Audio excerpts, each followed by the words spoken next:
Hello again, students, and welcome back to Miss Bullock's Flipped Classroom. Today we're going to be talking about setting and how that helps develop theme. So I know that you know what basic setting is. You've probably been studying it since second grade or so, maybe even longer than that. And when we think of basic setting, we tend to think of the physical location where a story takes place. And then we also tend to think about chronological time, so when a story takes place, what year. However, there are several other things that we need to think about when we look at setting. A more complex setting is going to include the society in which the story takes place, the socioeconomic status of the characters within that story. And socioeconomic status means the social class, and then the wealth class that the characters are part of.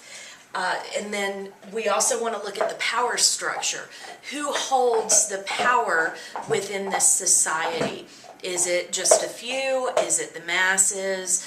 Is there a great architect who is the leader? These kinds of things. We also want to look at the government structure of the story and the society in which the story is taking place. These are all important setting pieces. So again, this is the complex setting.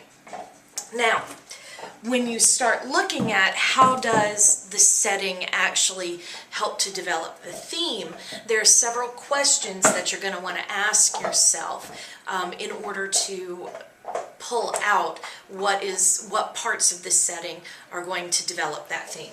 So, is there something unequal or unjust within this society or this government structure, the class structure, the power structure?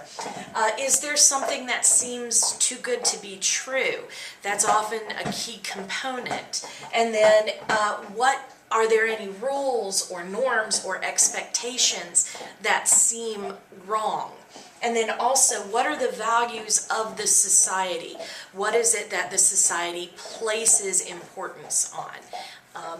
And so, in conclusion, when you're looking at the complex setting and figuring out how it helps to develop the theme, the big question that you want to ask yourself is, what is the author trying to say about life by using this particular setting? And how does this setting affect the characters, the plot, and also then the story as a whole? So if you think about these things and you ask these questions, that's going to help you figure out how the setting develops the theme. All right, well, thanks for watching, and we'll see you soon in class.